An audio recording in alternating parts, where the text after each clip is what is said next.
Hello friends, welcome to Telugu law students. AP and TS law సెట్లో చాలా మంది ఈ ప్రశ్న అడుగుతున్నారు. మేము జాయిన్ అయిన తర్వాత కాలేజ్ ఫీజు ఎలా ఉంటుంది, మేము సంవత్సరానికి పే చేయాలా లేదా రీఎంబర్స్మెంట్ వస్తుందా, స్కాలర్షిప్ వస్తుందా, ఇలా చాలా విషయాలు అయితే అడుగుతున్నారు. వాటన్నిటికంటే ముందు నేను కాలేజెస్ లిస్ట్ వీడియో చాలా చేశాను పూర్వం. ఇక్కడ మీకు కనిపించే పీపీటీ కానీ ఎక్సెల్ ఫైల్స్ కానీ నేను డౌన్లోడ్ ఎలా చేసుకోవాలో చెప్తాను. మీరు ముందు డౌన్లోడ్ చేసుకొని అవి ఒకసారి చూసినట్లయితే నేను నెక్స్ట్ చెప్పబోయే టాపిక్స్ అన్ని కూడా మీకు అర్థమవుతుంది. మన అఫీషియల్ వెబ్సైట్లో తెలుగు లా స్టూడెంట్స్.in అని మీరు గూగుల్లో ఎంటర్ చేసి చూసినట్లయితే ఇక్కడ టీఎస్ అలాగే ఏపీ లా సెట్కి సంబంధించి ఉంటాయి. ఇక్కడ టీఎస్ అయితే టీఎస్, ఏపీ అయితే ఏపీ సెలెక్ట్ చేసి మనం డౌన్కి వచ్చేసినట్లయితే ఇక్కడ కాలేజెస్ లిస్టును ఒకటి ఇవ్వడం జరిగింది. ఎల్ఎల్ఎం అలాగే 5 years అలాగే 3 years ఏదైతే అది మీరు సెలెక్ట్ చేసి అలాగే డౌన్కి వచ్చేసి మీరు డౌన్లోడ్ అనే ఆప్షన్ కింద కనిపిస్తుంది. ఆ డౌన్లోడ్ చేసినట్లయితే మీకు ఈ విధంగా ఓపెన్ అవుతుంది.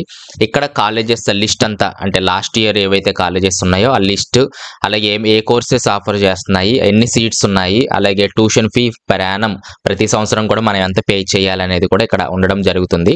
దీన్ని ట్యూషన్ ఫీజ్ అంటారు. బార్ కౌన్సిల్ ఆఫ్ ఇండియా మనకు ఆ కాలేజీని బట్టి ఒక రేట్ ఫిక్స్ చేస్తుంది. దాన్ని మనం ప్రతి సంవత్సరం కూడా పే చేయాలి. ఎవరైతే అంటే లో ఇన్కమ్ ఉండేవాళ్ళు, అంటే 2 lakhs బిలో ఎవరికైతే ఉందో లేదా రేషన్ కార్డ్ ఎవరికైతే ఉందో వాళ్ళు ఫీజు రియంబర్స్మెంట్ అప్లై చేసుకోవాలి. అది అప్లికేషన్ ఫామ్లో మీరు క్యాస్ట్ కానీ లేదా రేషన్ కార్డ్ నెంబర్ కానీ ఎంటర్ చేయాలి.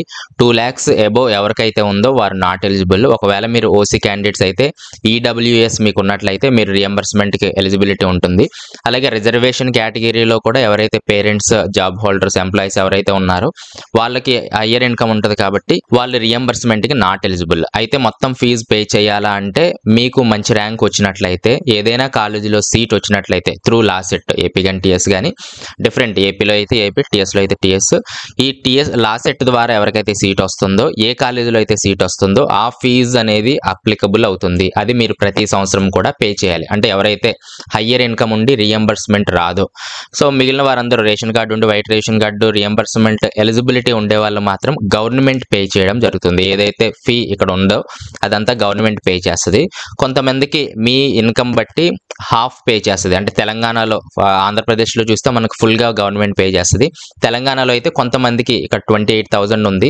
మీ ఇన్కమ్ను బట్టి వాళ్ళు ఒక 12,000 గవర్నమెంట్ పే చేస్తారు. మిగిలింది మీరు పే చేయాలంటే హాఫ్ 14 అలా షేర్ చేస్తారు. కాబట్టి ఈ విధంగా ఫీ అయితే ఉంది. అయితే రెండో పద్ధతిలో కూడా మనం జాయిన్ అవ్వచ్చు. లా సెట్ ద్వారానే వెళ్ళాలని లేదు. మనకు నచ్చిన కాలేజ్, తెలంగాణ కానీ ఆంధ్ర కానీ అసలు లా సెట్ రాయకుండా డైరెక్ట్గా మీకు నచ్చిన కాలేజ్ దగ్గరికి వెళ్ళి నాకు ఒక మేనేజ్మెంట్ సీట్ కావాలి అంటే వారి ఆ కాలేజీని బట్టి వారు ఒక రేట్ ఉంటుంది. అది 50,000 కావచ్చు, 70,000 కావచ్చు, ₹1,00,000 కావచ్చు. తెలంగాణలో చూస్తే సుమారుగా 50,000 నుంచి ₹1,00,000 వరకు చెప్తున్నారు ఒక మేనేజ్మెంట్ సీట్. ఆంధ్రప్రదేశ్లో అయితే ఒక 50,000, 70,000 దాకా చెప్తున్నారు. కాబట్టి మీకు నచ్చిన కాలేజ్ దగ్గరికి వెళ్ళి నేను ప్రతి సంవత్సరం ఇంత పే చేస్తాను, నాకు సీట్ ఇవ్వండి అంటే వాళ్ళు ఇవ్వడం అయితే జరుగుతుంది. కాబట్టి ఈ విధంగా 2 విధాలుగా మనం జాయిన్ అవ్వచ్చు. మేనేజ్మెంట్ లా సెట్ రాయకుండా జాయిన్ అవ్వచ్చు. నేను లా సెట్ రాసి మంచి ర్యాంక్ సంపాదించి కౌన్సిలింగ్లో జాయిన్ అయ్యి త్రూ లా సెట్ ద్వారా వెళ్తాను, నాకు నచ్చిన కాలేజ్ నేను సెలెక్ట్ చేసుకుంటాను కౌన్సిలింగ్లో అనుకున్నట్లయితే ఈ ఫీ మీరు పే చేసుకోవాల్సి ఉంటుంది. రియంబర్స్మెంట్ ఎవరికైతే వస్తుందో వాళ్ళు రియంబర్స్మెంట్ ద్వారా అంటే గవర్నమెంట్ మీకు పే చేయడం అయితే జరుగుతుంది. కాబట్టి ఏ కాలేజెస్ ఉన్నాయి అనేది మీరు మొత్తం అంతా చెక్ చేసుకోండి. ఆంధ్రప్రదేశ్కి సంబంధించి కూడా మీరు చూడండి, ఇక్కడ ఫీ వివరాలు ఇక్కడ ఇవ్వడం జరిగింది. అలాగే మనకి ఇంటేక్ ఎన్ని తీసుకుంటారు అంటే కాలేజ్ ఇంటేక్ ఉంటుంది. వాళ్ళు అంటే ఇక్కడ మనము తెలంగాణకు వచ్చేసినట్లయితే ఇక్కడ క్లియర్గా ఇవ్వడం జరిగింది. కాలేజ్ ఇంటేక్ అలాగే కన్వీనర్ ఇంటేక్. గవర్నమెంట్ సీట్స్ ఏం చేస్తారంటే ఎన్ని సీట్స్ ఉన్నాయో అన్ని కూడా మనకు లా సెట్ ద్వారా ఇచ్చేస్తారు. కానీ ప్రైవేట్ కాలేజెస్లో చూసినట్లయితే ఇక్కడ 300 అంటే కాలేజ్ ఇంటేక్ వచ్చి 300 సీట్లు, కానీ లా సెట్ ద్వారా వాళ్ళు 240 సీట్సే మనకి ఇవ్వడం జరుగుతుంది. మిగిలిన 60 సీట్లు వారు మేనేజ్మెంట్ ద్వారా అమ్ముకోవడం అయితే జరుగుతుంది.